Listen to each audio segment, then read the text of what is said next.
மலையாள சினிமாவின் பெருமைமிகு அடையாளமான மோகன்லால் தனது 66வது பிறந்த நாளை கொண்டாடும் நிலையில் திருஷ்யம் 3 வெளியீட்டால் ரசிகர்களுக்கு இந்த நாள் இரட்டிப்பு திருவிழாவாக மாறியுள்ளது.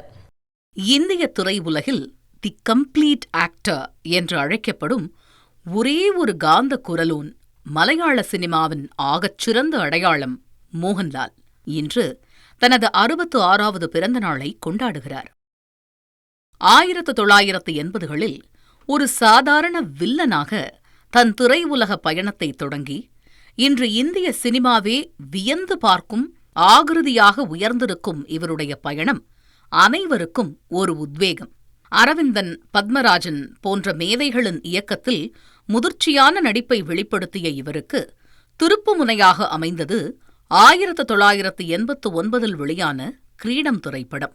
தந்தைக்காக கொலையாளியாக மாறும் எளிய மனிதனின் வலியை கிளைமாக்ஸில் அவர் கதறி அழும் காட்சியில் உலகிற்கே கடத்தியிருப்பார். இந்த நடிப்புக்காகவே அவருக்கு முதல் தேசிய விருது கிடைத்தது. அதைத் தொடர்ந்து பரதன், வானப்பிரஸ்தம் என பல தேசிய விருதுகளையும், பத்மஸ்ரீ, பத்மபூஷன் என நாட்டின் உயரிய விருதுகளையும் தன் அசாத்திய திறமையால் அள்ளி குவித்தார். மலையாளத்தை கடந்து தமிழ் மக்களின் இதயங்களிலும் அரியாசனம் போட்டு அமர்ந்தவர் மோகன்லால்.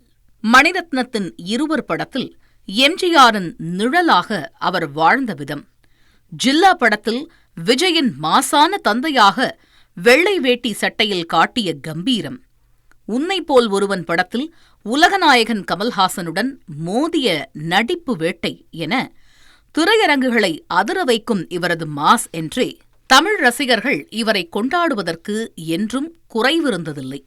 உணர்வுகளை கண்களாலேயே பேசி உடல் மொழியால் வித்தை காட்டும் இந்த நடிப்பு மேதையின் பிறந்த நாள் இந்த ஆண்டு ரசிகர்களுக்கு ஒரு இரட்டிப்பு திருவிழா. ஆம், ஜீது ஜோசப் இயக்கத்தில் ரசிகர்களை திரைக்கதை பாணியால் உறைய வைத்த திருஷ்யம் படத்தின் அடுத்த பாகமான திருஷ்யம் 3 திரைப்படம் இவருடைய பிறந்த நாளான இன்றே உலகம் முழுவதும் பிரம்மாண்டமாக வெளியாகி உள்ளது. ஜார்ஜ் குட்டியின் அடுத்த மாஸ்டர் பிளான் என்னவாக இருக்கும் என்ற ஆவலில் தியேட்டர்களும் திருவிழா கோலம் பூண்டுள்ளன. தந்தி டிவி செய்திகளுக்காக செய்தியாளர் ராஜா சந்திரகுமார். சினிமா உலகை ஃப்ரேம் பை ஃப்ரேம் படம் பிடித்து காட்டும் தந்தி சினிமா சேனலை இப்போவே சப்ஸ்கிரைப் பண்ணுங்க.